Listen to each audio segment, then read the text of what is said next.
Hello and welcome. I'm Chris Braitch, and this is the Seen and Heard podcast, a conversational series. I am an emotional health and leadership coach and co-founder of the not-for-profit Seen and Heard, which supports those seeking healing, connection, and systemic change. My vision is to move myself and the world around me towards connection and compassion. And each week, I will connect with amazing guests who are on their journey to bring about meaningful change in their own lives and the world around them. Thanks for being here. Let's get started.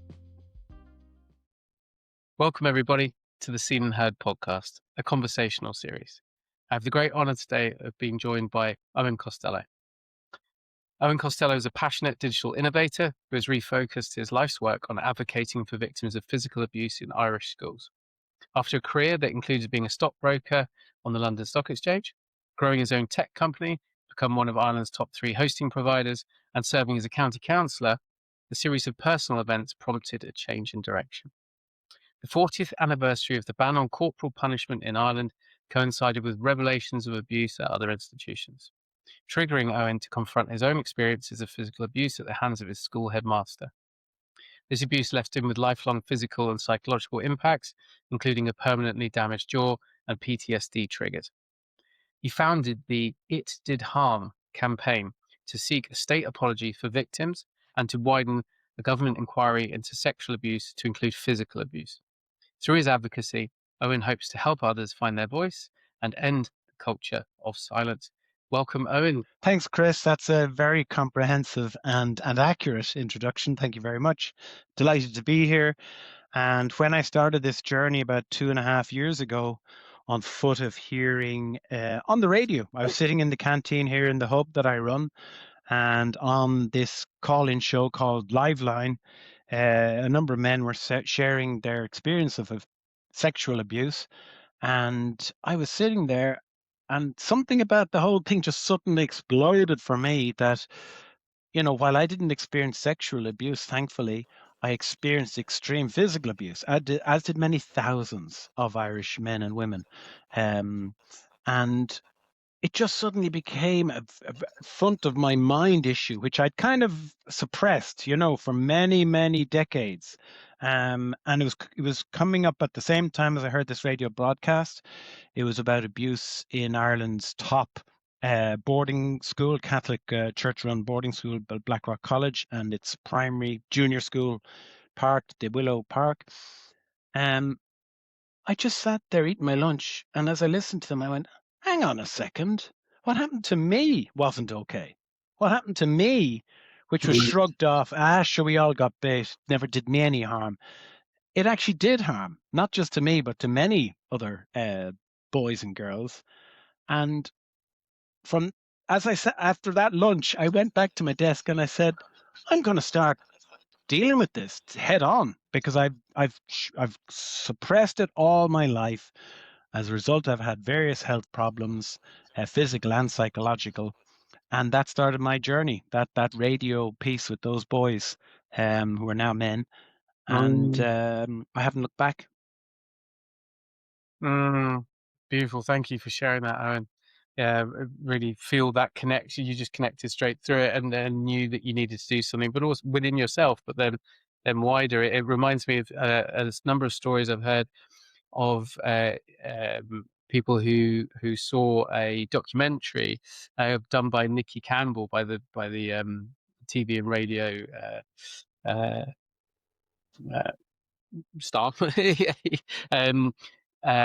here, when he was talking about his abuse at Edinburgh Academy in the boarding school of Scotland, and many others who had heard something similar, or they'd seen a news report or seen an article, suddenly all over the country started lighting up with the same thing. Oh my God, this happened to me, or something similar happened to me, and I'm going to do something about it. And that created a real movement in Scotland that's spread to England and others. So thank you for sharing that, and for what you've brought to Ireland. So and the struggle there to get this recognised. We'll come on to that a little bit. I know we connected because one of our advocates just shared with me. I know Seen and Heard here, we do a lot of campaigning around the independent inquiry into child sex abuse in England and Wales, and they said, look what these guys are doing in Ireland. This is really powerful, and it needs to need to sort of get in touch and learn from them and connect. So we had a conversation, hit it off, and yeah, thank you for making the time today. Pleasure, Chris. Anything in any small way we can do to help that burden which many men and women are carrying around. Largely, they're not conscious of it because abuse during childhood years has a disproportionate effect on the formulation of the structure of your brain, your mind-body connection. And many men and women who suffered abuse in the 70s, 80s, and it went on into the 90s in Ireland. People have contacted me who were badly beaten in the 90s in the institution of their school, which was supposed to be protected, safe place. They are now kind of coming up to retirement age, and they're looking back on their life, and out of the blue, they're getting whacked by these horrendous memories which have been suppressed. And in fact, when I did the RT documentary called Leathered, which looked at this matter last November, first time a documentary had ever looked at the long-term impact of physical abuse in state-run schools, state-funded schools. My first girlfriend called me out of the blue. You can imagine this was a long time ago since we'd gone out. And she said, "I'm so glad you did that. My brother was caught 6 months ago having emptied a whole bottle of tablets and a bottle of whiskey into himself to commit suicide as a result of physical and psychological abuse he experienced 40 years ago in school." And I went, I just can't believe that. Like, it just, and it wasn't the documentary triggered him. He was on a different journey, but he was, many people in Ireland and England are coming to a period of their life, their late 50s, early 60s, at scale, because this was done at scale. This was inflicted at scale. So they're coming to their 50s and 60s. They don't understand this chronic sense of anxiety. They don't understand this chronic sense of foreboding and impending doom. If I speak from my own personal experience, maybe some people are starting to wonder if their sanity is at risk because these echoes of the past that can't be pinned down. For me, when I had that triggering experience up in listening to the radio, the kind of the various urges which throughout my life had been a big factor in my life, like this sudden surge of energy when somebody threw keys down on a table or something like that. I'd have this huge surge of energy, an aversion, an anxiety, looking around. I had no idea what that was. I wondered, was I mad at various stages? And when I went to therapists and psychologists and I described the unspoken urges which kind of poured throughout my body at various times, triggers, we never got to the bottom of it.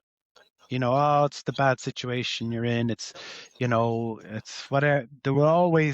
We dealt with the symptoms, not the root cause. And it was only when that whole thing blew up with the Blackrock Boys on radio that I then started, finally, Chris, after 40 years, getting to the bottom of why I had so many of these triggers. Thank you for sharing that, Owen. It's so sad to hear that that you had such a process with psychologists, therapists, etc., and it hadn't come up. The same story for me was that I was in talk therapy for 20 odd years, and I strategically, subconsciously, always avoided early years stuff, boarding school stuff, particularly, and I would just deal with symptom management, but I was really putting sticky plasters on gunshot wounds. There was complex post-traumatic That's a stress. good way of putting it. I had Yeah, the that's a same very thing good way. Sticking plaster on a gunshot wound. Excellent. Yeah, but ultimately, now I've retrained and work as an emotional health coach. I know that the sort of subconscious intuition only brings things forward when it's ready to.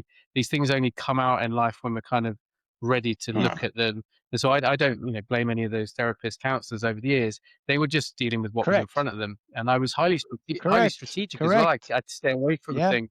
Very similar experience, Chris. Very similar experience. Yeah, I can really resonate with it. But and what you talked about there was so important. You mentioned things like dissociation, and then you remembered You mentioned how it's showing up in your body now, and of course, we now know that, from Bessel van der Kolk's "The Body Keeps the Score," or other great books, that the trauma is held in the body, in the energy systems, and It is. that's why we get that. We're straight back there. We're straight into fight, flight. When the keys hit the table. So thank you for sharing that, because it will help many people listening. Right, okay, I'm not mad. This is what it is. It's just Well, I'll share another trigger which really kind of started me on the road. Like shortly after hearing that radio documentary, I was finalizing arrangements for my divorce with my solicitor, and it was quite complicated. And I was sitting, and she was leaning over me, explaining points, and I just suddenly felt very anxious. I got completely triggered, and I was starting to reason with these urges. I was going, hang on a second. I'm in a safe place. This is their meeting room. It's a very stable environment. Why am I feeling I'm just about to get assaulted here? Or I'd like distance. I'd like that person to move away from me. What's going on for me? And then it took a long time in therapy after that Black Rock Boys thing to start peeling off the bits of what very violent assault had embedded that in my physiology, that if somebody's leaning over me, particularly a power figure or near me, my mind body is saying, violent assault impending, and it doesn't make any sense because there's no violent assault impending. Mm. So Thank you for sharing that. Yeah, it really, speaks to me there. I think the one thing that you mentioned that I would want to touch on is within the campaign. What was very powerful when I read about it and saw it was that you were trying to get it understood that physical abuse needed to be talked about. So the sexual abuse we know is absolutely awful, and there's been you know unveiling after unveiling in Ireland, here, in England, Scotland, of the history of cover-ups of sexual abuse, whether it's sort of Jimmy Savile or boarding schools or the Catholic Church, or it just goes on and on and on. But there was the conversation around physical abuse wasn't there, and I know in the legal system here as well, not many cases were being brought, not many civil claims or criminal cases were being brought for physical abuse. It was all sexual. So, what sort of challenges have you come across trying to get physical abuse kind of on the radar? So you're right, Chris. The dialogue about physical abuse in schools was always to minimize it. Look, sure, it happened to us all. We all got beat. Never did me any harm. To trivialize. Oh, sure, this was a rite of passage. And certainly at the time. So, like, when I was getting beaten to the ground, and when others in my class were getting beaten savagely, the attitude was we just carried on. Absolutely no way you showed any that it hurt you. No way that you showed sympathy with the other guy, because that, as the culture of the time, that was patronizing him. That he couldn't cope. And I stress checked this before I wrote my piece about my experience meeting that headmaster. And yeah, all the other guys I checked with 10 of my classmates, yep, you never commiserate with the person who'd just been beaten to the ground, because you just treat it as a fact of life. It's almost like shell shock in the trenches. You don't, if a guy's there obviously badly affected, you ignore it, you carry on as if it's normal, and you normalize abuse. That's really what happened. So our society at large, Chris, has normalized this physical abuse. Like, it's trivialized, it's ridiculed. My own experience, Chris, was that when I tried to raise this with friends from the time, classmates, other people, their attitude would be, "What? Why are you making a thing of this? Sure, like, we all got beat. You never did me any harm." And I actually, to one of my friends, he had some fine strapping sons, and I said, well, look, if that's your sense, like, did you beat your own sons much? And he looked at me aghast, and he said, "What are you talking about?" And I said, "Well, you've just said it sure never did you any harm. Did you do the same to your own sons?" He said, "Of course not." I said, "Well, now do you see how crazy your assumption is that it, sure didn't do you any harm. You certainly wouldn't do it to your own children, as wouldn't I do to my own son. And so that was why the campaign is called It Did Harm, because the biggest challenge we faced was this societal acceptance that, sure, look, it was so rampant, it was so common that it was taken just as a rite of passage that you got knocked out of your senses, that you got beaten on the tips of your fingers, that you got punched across the face. It was done at such a scale that you're either a coward or there's something lacking in you if it actually hurt you or affected you in any way. And the problem with that, Chris, then is you almost it moves the burden of shame from the abuser to the abused, because when you hear that enough, like, clearly you're not a man or a woman if you have a problem with having been punched senseless. Like, we all dealt with it, supposedly. So that shame becomes part of the reason so many men and their women that come into their 50s don't talk about it, because they have this shame that has been instilled by this societal norm, that it's their fault, that that it's their fault that they've got these, be it post-traumatic stress disorder, health problems as a result of it. And that's why we call the campaign It Did Harm, because it's time to challenge that.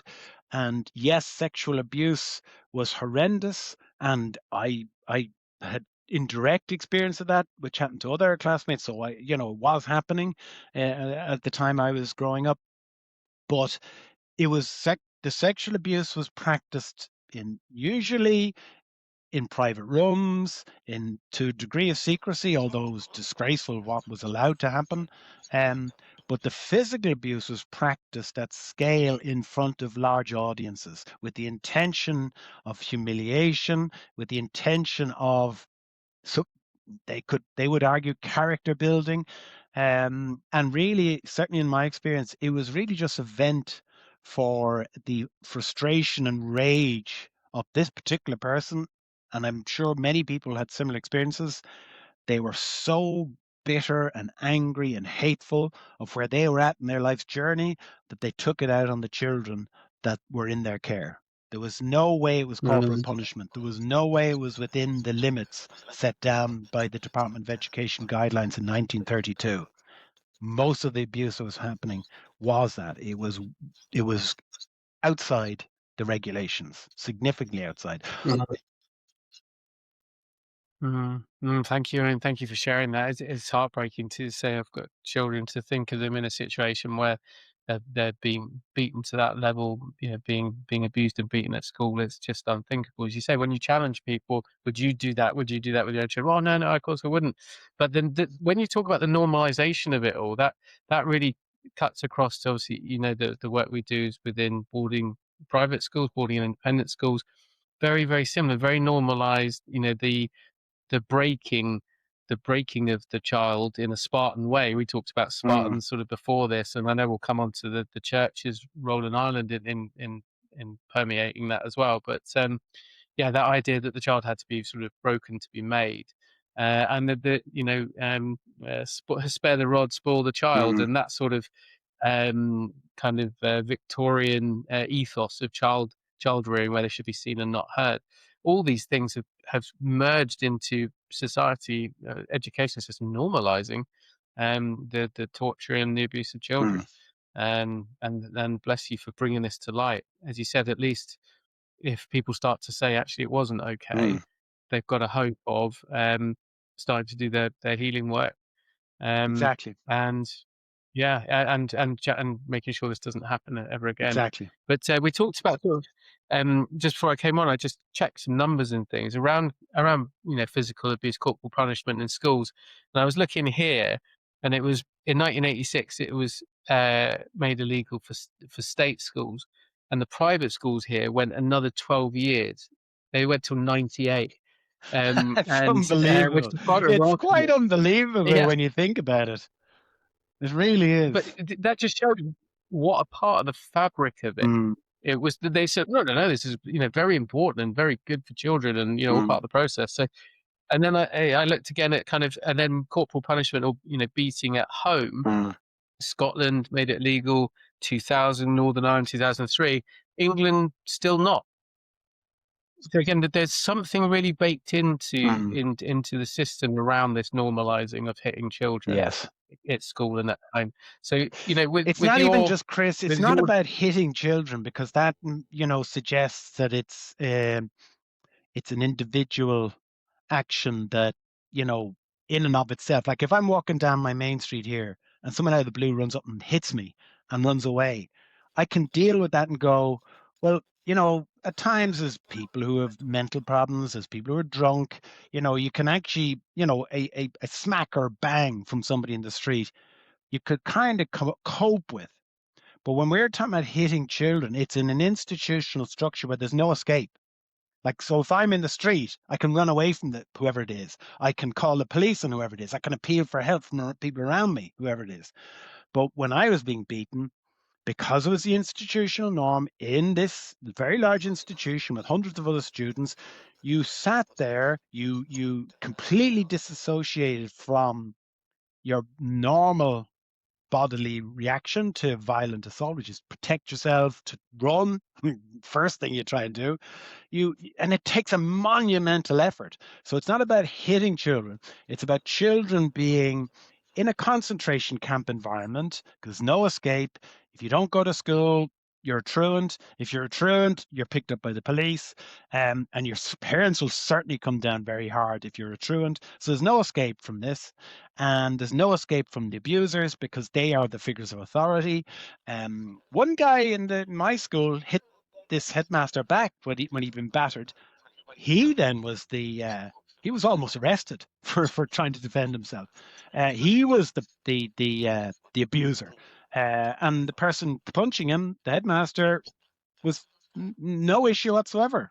So I think what's important for listeners to understand is the conditioning and the no escape, you know, that fed into this, the Stockholm syndrome. You'd be familiar with it. When you're trapped in a system with frightening people who are out of control, you start accepting their norms. So we Mm, accepted that this headmaster and pretty much anyone else could beat you within an inch of your life, and that all you could do was pick yourself up after it and retreat and try and rebuild yourself. So that it was an environment which, it wasn't just getting hit. It was this controlled environment of not, it was a controlled environment that we couldn't run. But what wasn't controlled was the mm, mm, violence. There was no mm, control, no limits, no control.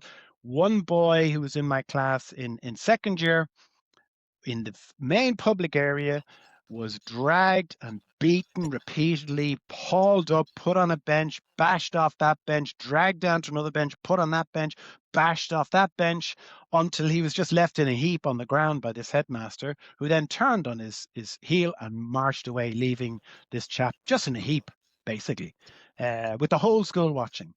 So sorry, that's a bit of a long-winded, just saying to you, when you talk about, children being hit in school, it was institutionalized, controlled environment full of out of control violence. mm, Excuse me. Thank you. And yeah, so sad. I'll just straight with that young man obviously being knocked around. It's Mm. just heartbreaking. And you very eloquently put those criteria, if you like, for making really deep traumatic memories or traumatic experiences, is that inability to escape, inability to defend yourself or advocate for yourself. Um, and so there's that freeze response happened, like I can't do anything, I am trapped. Correct. And Helpless. the trauma memory is then created, Correct. hence post-traumatic stress, etc. So yeah, thank you for talking about that. With your journey, then your personal journey, so you've touched into a bit of what happened at school and how it was. What was your broader life like as a young person? When did what school was this? How did it fit in the context of your early years? So the junior school I had gone to was okay. It was run by Christian brothers. We had one teacher in third class, and he was called Butcher K. I won't say his full surname. He's just passed away recently. And Butcher K's approach would be that he had this thing called a lollywalloper. So this is a piece of railing from an IT equipment I'm setting up at the moment. So it was about this kind of size, a bit smaller, and it was used for, he'd give you six of the best with the lollywalloper. And what he would do is I look at my 11-year-old son now, like we were tiny, like we could barely be above the desk. So he'd go on one side of the classroom and he'd go 12 times 11 times 49 minus 12 divided by 3. Costello! And you'd be over the other side of the classroom. You would never get it right. So you then got the lollywalloper on both hands, And I suppose what that does to you, like I would find in job interviews, somebody say, so, in that situation, what did you do differently? And you find your mind kind of closing in and you find yourself mentally panicking, not because the situation is threatening or a panicking situation, but your physiology is you're with Butcher K, you're right back in the classroom, you've been asked a question which you have really no hope of answering, and the only way you're going to be encouraged is by getting smacked on the hands as a little child. So I think people at scale struggled to be able to deal with normal situations where they're asked direct questions or asked difficult things, or you're in an environment where,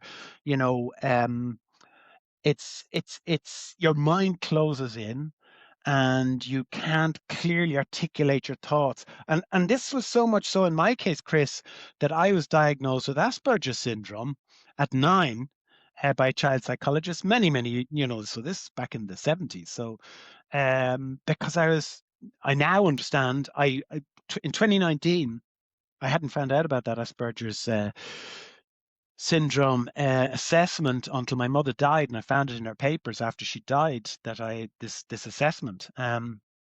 So I went to an assessor in Dublin here in 2019, went through the process, and she also confirmed, yep, as far as she's concerned, yes, I diagnosed you with Asperger's syndrome.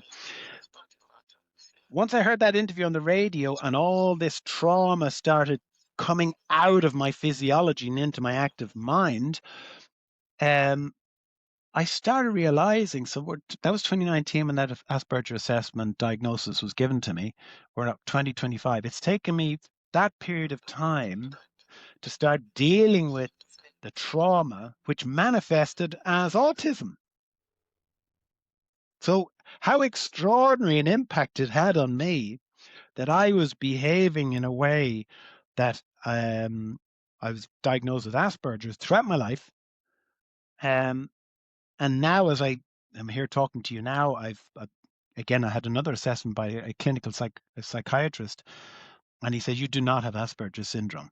And that's not to say there's anything wrong with getting a diagnosis of Asperger's syndrome. I actually embraced it at the time. I thought, finally, I know what's wrong with me. Finally, I know why I have all these triggers. Finally, I know why I freak out. If somebody bursts into a room, I've got Asperger's. But it turns out that was due to early life of trauma had created these behaviors, withdrawal, inability to experience emotions, positive emotions, inability to trust friendships and trust people. That was diagnosed as Asperger's syndrome. Whereas in fact, now as I talk to you here today, Chris, I understand that I was severely traumatized through my primary, junior school education, and that was compounded in my secondary school education. And then my father would have been, he never would have held back from that Victorian attitude of spare the rod or the fist, ruin the child. Like my father, a teacher himself, would have been quite physical, so he would have, when he lost his temper, he would certainly be quite physically abusive, which made the experiences in school worse, because not only in the institutional environment where you expect it to be safe, I also had it in my home environment. So the combination of those experiences in junior school, then compounded in secondary school, and then compounded in the home environment, probably led to that misdiagnosis of Asperger's syndrome. Thank you for sharing that, Owen. I think for many people listening, it would be um, revelatory to see that link between trauma Mm. and a misdiagnosis or a diagnosis. I think that's now very much more part of the trauma informed approach, is that whether it be ADHD or autism spectrum or Asperger's, etc., that um, whether it's during the course of someone's life, generational trauma coming down from parents, the Yeah, behaviors and the traits of parents during those early yeah, years, there's so much more to it. And I know a lot of people, clients, emotional health coaching clients particularly, who are getting adult diagnoses of ADHD and mm. dyslexia, Yeah, particularly, where really what it was is, like you say, when the child's in freeze, they cannot think. yeah, yeah. The brain, you said it beautifully, the brain Closes closes in. in. Like Then, Chris, I was diagnosed with dyslexia, and I couldn't spell mm, things. And the more I think back, what was my teaching for spelling? It was getting hit with a stick. If you spell dog yeah. God, because you were seeing things slightly, because you're so feckin' panicked and wired on adrenaline, everything was Mm, looking askew. And because always there mm, was this just hovering over your head or your hand. Some of them, would smash you on the knuckles, the tips of your fingers. And with Butcher K, we had him in third class, and then the fourth class teacher left. So we had him in fourth class. So I had 2 years of intimidation and controlled terror in the classroom. And that kind of, does create an inability just to do simple things like reading a book. He would ask you to read out loud. Because not because I had a stutter, and probably not because I had dyslexia, but I was so feckin' scared of the beating that was waiting. And in fact, and mm, I don't think he was beating us like some would say, oh, he was beating them to teach them something. He just enjoyed it. He just, he mm, probably had a mm. miserable personal life. He probably may have had a partner who abused him, and he came into school and he took it out on these children who were up to about his waist. Mm, mm, mm. Oh, yeah, thank you, Owen. We talked a little bit before we started recording today about a couple of things I want to touch on. So the first one is, I've heard this, a lot. I've got a lot of Irish friends who grew up, in the system, and they said they were getting it. They were getting it at school, they were getting it at home, and then they were getting it at church as Mm, well. And that kind of holy trinity of sort of home state, religion, mm, mm. education, Yeah, etc. There was no no escape escape. really from the savagery. And if you got in trouble at school and you got a beating, parents would find out. You get another one at Mhm. home because you sort of let the family down, and Yeah, brought that sort of shame, and you've done something wrong. And then if you sought refuge in the church, not necessarily a safe place to no. be. So can you just speak about that? Because it's obviously that the church in Ireland, and how that influenced parents and how they behaved, as well towards children, was a big factor. So what's your thoughts on that? I think that, while yes, my experience was with a religious person, the violence was across all state, non-state, religious, etc. It was an open door policy on violence. And when RTE did a lot of research on this for the documentary Leathered, they found that over the decades there'd been little or no complaints to the Department of Education, which is quite extraordinary. That there was something like 600 complaints over 30 or 40 years or whatever. I don't know the exact figures. Uh, and I met the Minister for Education last week informally, and I kind of raised this with her. And she wasn't really able to comment on this culture, the culture, be it, and I wouldn't just say it was religious schools, Chris. There was this culture, top down approach within the schools, that violence, like even to the point of leaving you in hospital. Like in my case, my jaw was when he punched me for like throwing a hat in the classroom, well, between teachers being, the between classes. Um, I ended up having to go to hospital and get X-rays done. Now I hid it, as you mentioned. The culture was you don't tell your parents, you don't tell anyone, you just take the beating, pick yourself up off the floor, and as everyone around you pretends it didn't happen. And it was 2 weeks before my mother kind of cottoned on that I wasn't eating and I wasn't able to talk properly because my jaw was very sore. Um, but my mother made a complaint. Nothing happened about it. Nothing happened about it. So you had this kind of culture. Well, this guy, this in my case, this headmaster beating people on a daily basis. There's no comeback. There's no point in complaining. So it was just you just had to get on with it. I remember one evening because it was supervised study. It was a boarding school, and I was a day pupil, and we were at supervised study. And we were like, it was the end of term, so we were throwing water bombs one year to thrown down another year, and we were trapped. We were upstairs throwing these water bombs, and then this headmaster turned the corner, and he had two leathers, not just one, two leathers. So what he did was, because we were upstairs, the guys were on the ground floor that we were throwing the water bombs down scarpered, and then he had us trapped upstairs because there was no escape, and he started bashing his way up the stairs, whipping guys, and we could hear the screeching echoing up because we were at the back of the sports complex.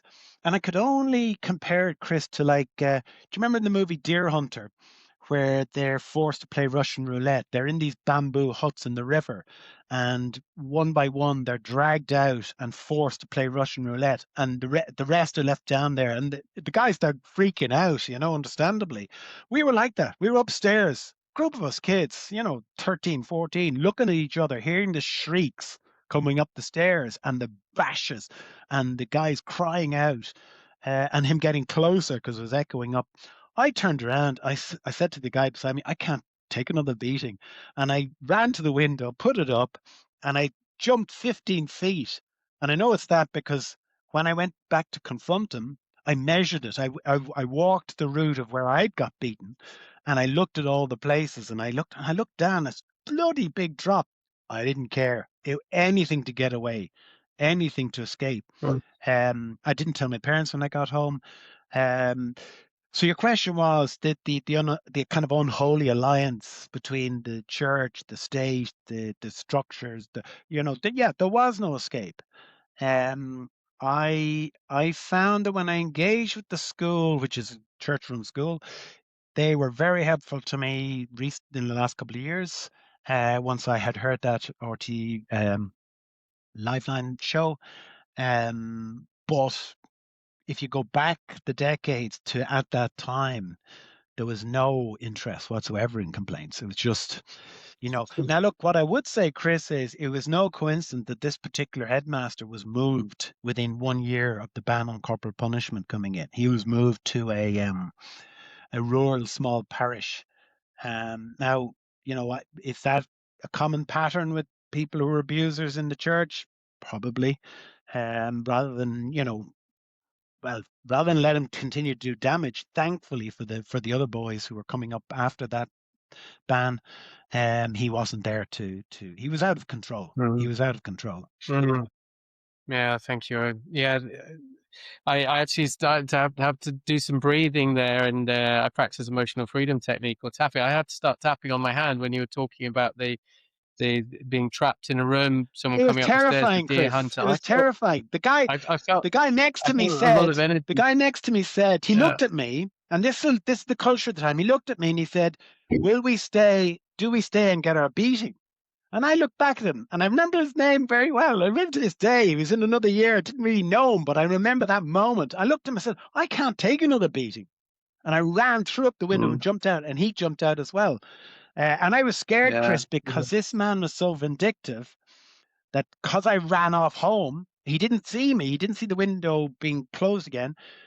He would have gone Mm. around that night looking to see did anyone not come back after the study break to try and find Mm. any Mm. names of anyone who got away. He was a very vindictive individual, this headmaster. So, and how it Thank you. manifests Yeah. itself now, Chris, is if I'm on a plane heading off on my holidays and I'm relaxing back, and I might have a Heineken or whatever, and I just sit relaxing. Yippee! I'm on holidays, and if the shrieking and jumping around from kids behind me, I'm immediately back in that second upstairs, trapped in this sports hall waiting for a beating. And now I understand what it is. But before I understood those triggers after that radio interview, I thought I was mad.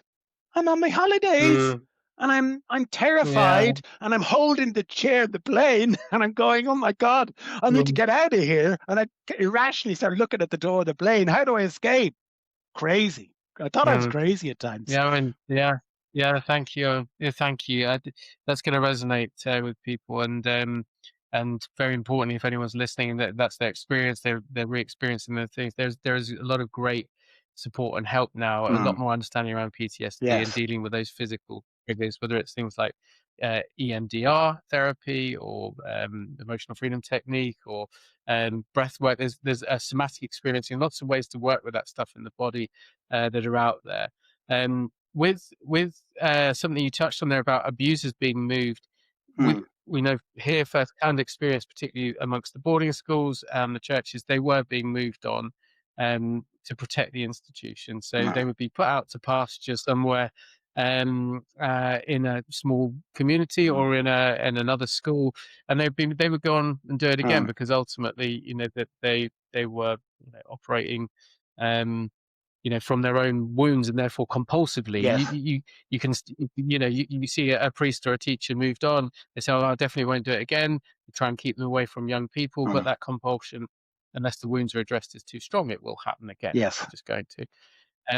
So for touch there on healing, what's been powerful for you to come to terms with things and to start to be able to, do the work you're now doing with the campaign? Yeah. So I'd say it's probably not three, 3-track process. So my first step was to do as much as I could for the 11-year-old me, the 12-year-old me, the 13-year-old me, the 7-year-old, the 8-year-old me who was in that situation of being up to about here on people who battered me and battered many others. Like I'm not, by any stretch of the imagination, the only one this was happening to. Um, I contacted both schools. I contacted the board of management of both schools, the president of the secondary school, which is the oldest Catholic school in Ireland, actually. Very, very good reputation. And I set out what happened to me and how it had a lifelong impact on me. So that was my first step. What I did in the case of the secondary school, because I knew the headmaster was still alive, was I said I wanted to see him. I wanted to eyeball him, and I wanted to say how it impacted me. And went to his nursing home with the president of the now president, who was very helpful, of the school. And as we were waiting for him, I could hear him coming down the corridor like this, and my heart started going. And I turned around to the president. He's coming! He's coming! And the president looked at me as if I was mad. He said, "What's wrong?" He's coming. I just realized, oh my God, I'm right back in that classroom as a 12 or 13-year-old, and the abject fear all the school had of this guy. And as he came in, he kind of came in. He put his walking stick down against his chair, and I said, "Father, I hope you don't mind if I move your walking stick." And I got up and I moved it over to the far side of the room. I wasn't going to sit within arm's reach of this guy and say what I needed to say with that walking stick being I didn't within striking distance. So he let me move the walking stick. And I told him my truth, and I told him I had drawn pictures working with my therapist of the impact of these various assaults on me and witnessing other assaults, because that's something that people miss. In the book, The Body Keeps the Score, he talks about a witness to a violent assault is actually as much impacted as the person who's assaulted. For me, actually more so, because that boy who's dragged the length of the corridor, battered repeatedly, thrown against the benches, picked up, thrown up again, and then left in a heap, that flashes back to me far more often than my own. Mm, So, sure. so that was the first step, meeting the man who'd abused me, the priest. The second step then, Chris, was like moved to London. I was born in London. There was no work in Ireland when my parents were finished at university. I then went straight back to London after I graduated from Trinity College in Dublin here, because again there was no work in Ireland. And I would see up in kind of Irish neighborhoods like Kilburn and that those kind of areas, huge numbers of what looked to me like broken young men drinking extremely hardly in the Galtymore and places like that, these famous Irish haunts, and smoking, chain smoking. And at the time, that kind of got that we got the name the drunk Irish Paddy, the drunk Irish Navvy. And even working on the stock exchange, one guy he owned a big company, and we'd shares in him. He inadvertently said, "Oh, some bloody Paddy was fixing the plumbing. Yeah, feckin' Paddy's useless." And he looked at me, then realised the totally inappropriate nature of the stereotype. He said, "Oh, sorry, no offence meant." so so I wanted to try and do something for those guys and those women who at institutional scale had been psychologically and physically abused and sexually abused in Irish schools. So that drunk Irish Paddy caricature may in some part have been due to the institutional at scale violence that was administered in schools. So I wanted to Mm. do something for those people who were, some of them alcoholics, no longer with us. So that's why then I said, well, look, let's set up this campaign. It did harm. Let's write to the teaching unions, which were all established over 100 years ago, who would have had members who were going beyond the guidelines, and ask them to support our case. I wrote to the minister asking her to extend the current tribunal on sexual abuse in schools. That's proven to be a very slow burner. And then the third thing I did, Chris, the first step was take on the institutions where I was. My primary school, I went on a visit, I met the board of management, I walked the path, I was in those places, and I relived the traumas. I went to the secondary school, I did the exact same, walked to the same desk, walked to the thing. And what that did for me was it started taking it out of the fantasy and the horror, and just making it, well, real. And, it doesn't have that same pent up energy that it had I found. I did the drawings. The second stage was then to do this It Did Harm campaign. And then the third stage was to keep doing things like this, just talking about it. And in a way, by talking about it, it moves more and more out of my physiology and more into, well, look, you mentioned talk therapy. I did decades of talk therapy dealing with symptoms. But even when I had that very detailed Asperger's assessment, which cost me €900, which is about £750, never was a question about trauma. Never a question about, it was, how many friends do you have? How often do you see your friends? All, quite superficial stuff. Excuse me.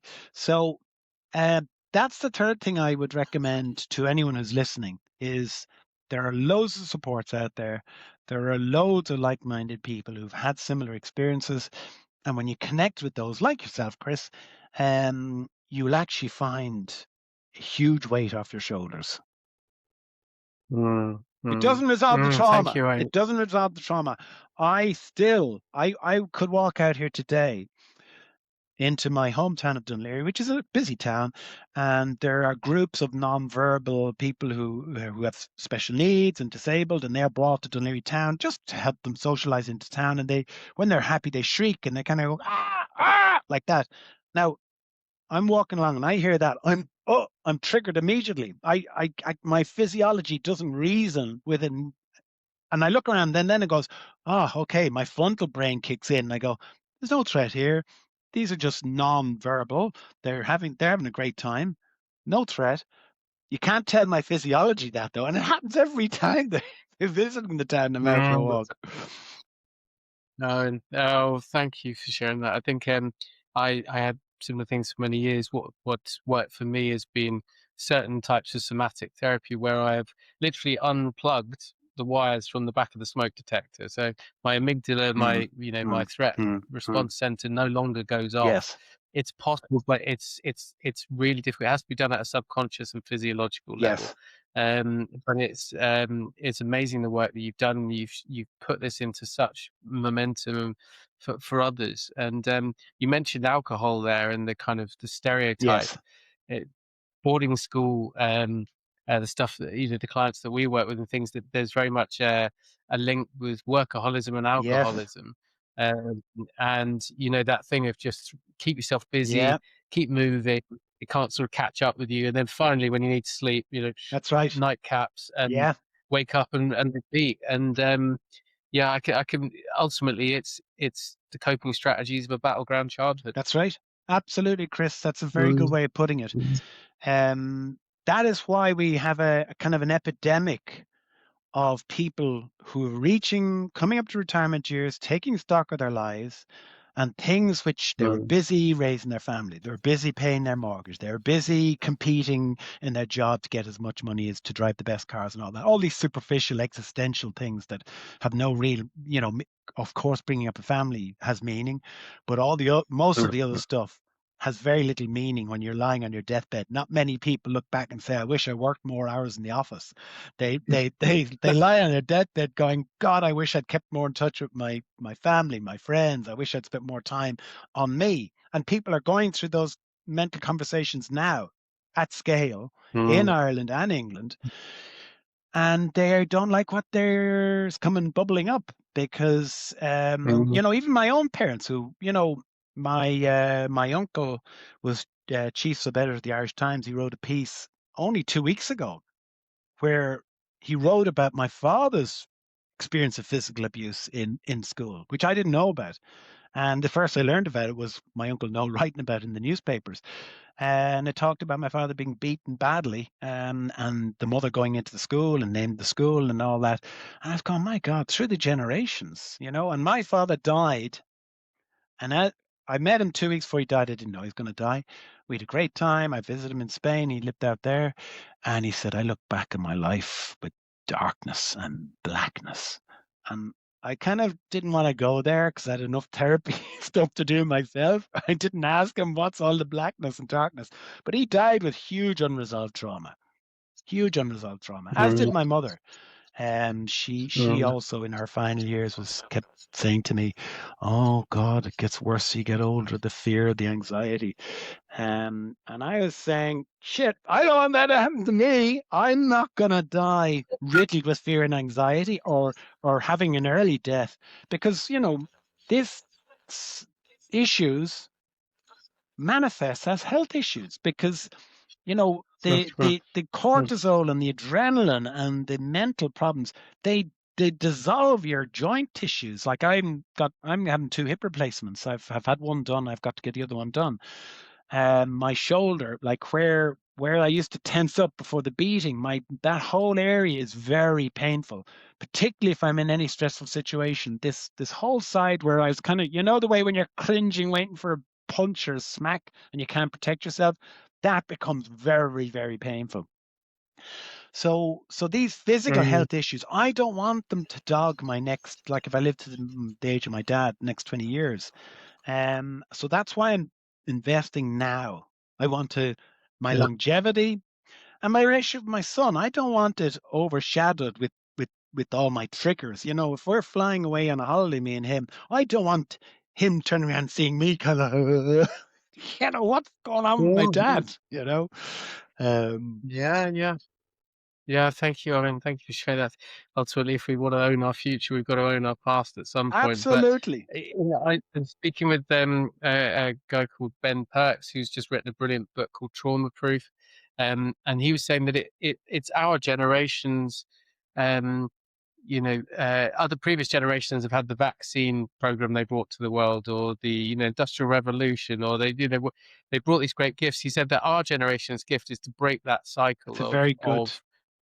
of abuse, of trauma, of generational stuff, and passed down by the education system, by parenting, and parent coaching to the next generation down. That They don't have to live with this. They don't have to put up with this stuff for a start. Mm. And when it happens, it gets caught and it gets dealt with, so it doesn't go on. Then you don't have to suffer in silence. It's not your fault. Yeah. And so we work through that trauma and we break that pattern.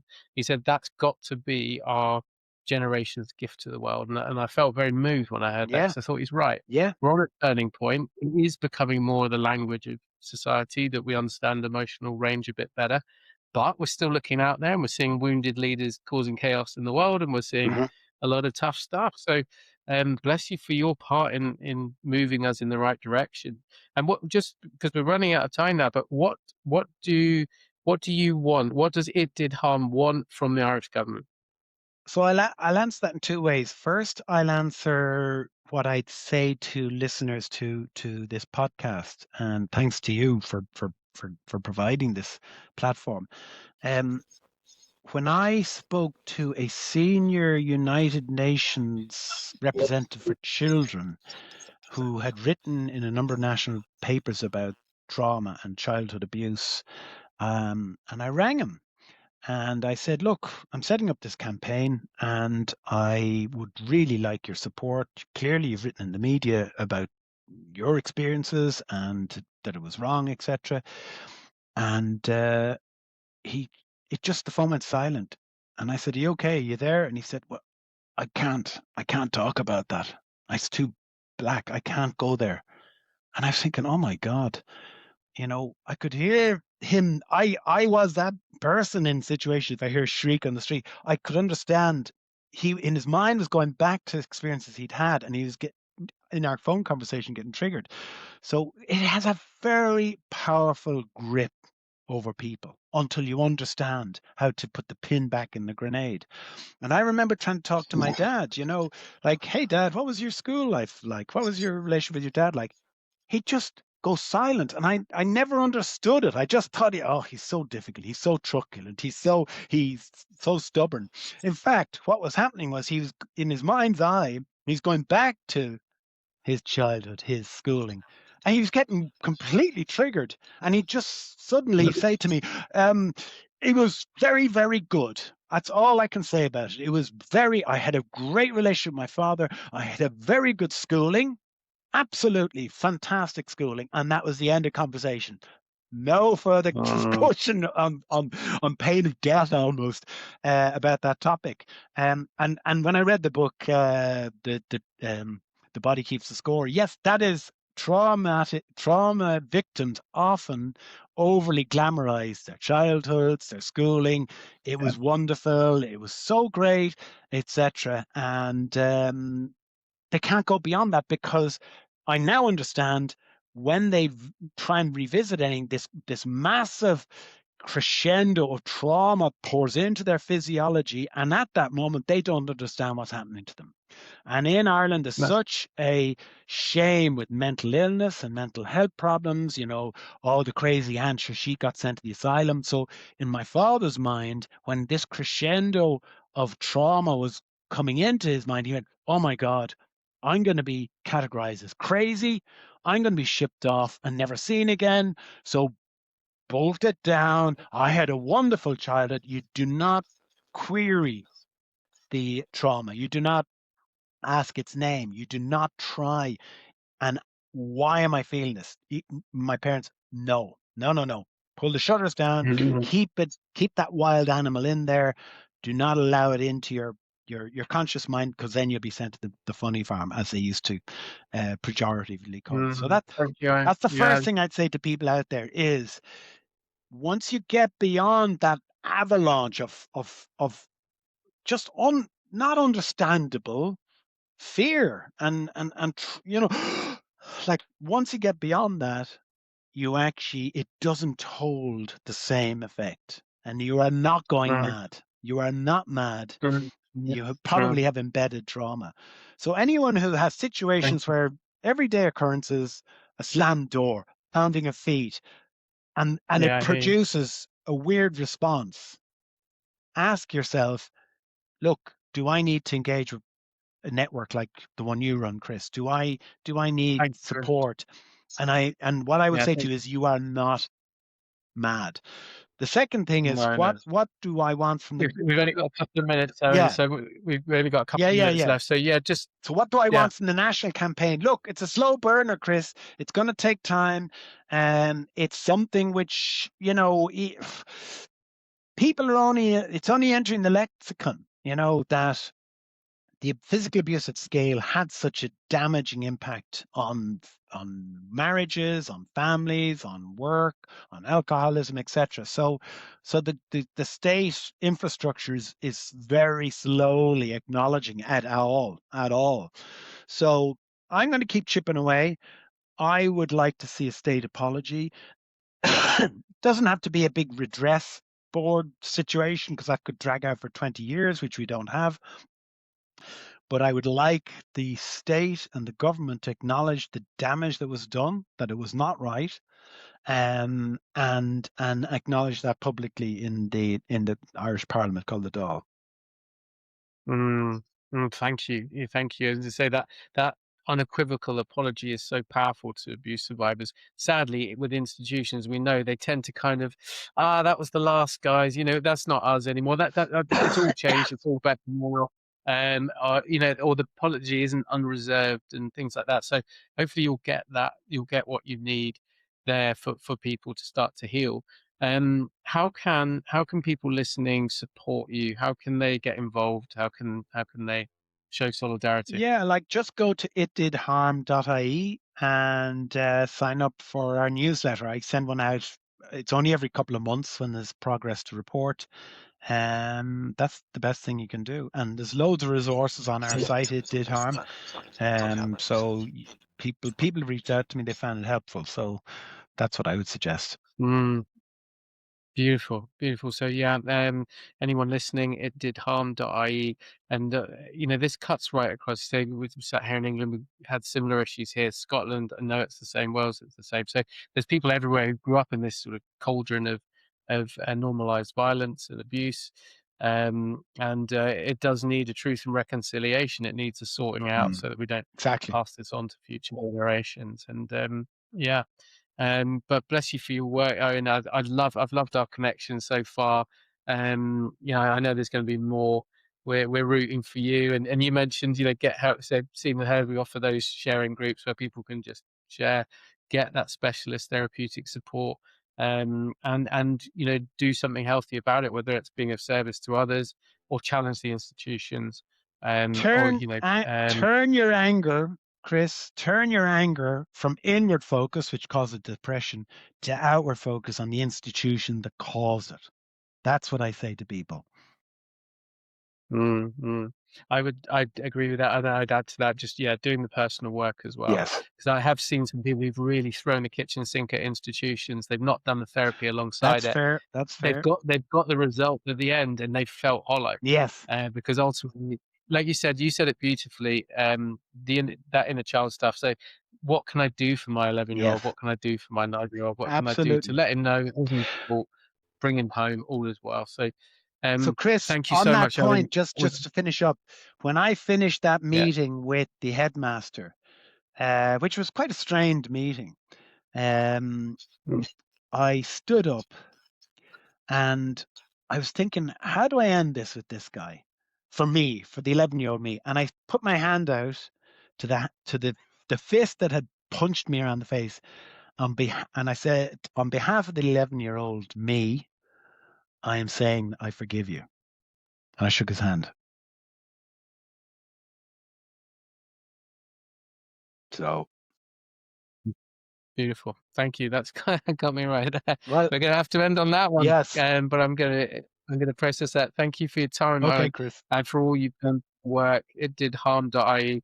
Thank you so much to everybody for listening. It's been the Seen and Heard podcast. Please watch on to the next one, find others, and share.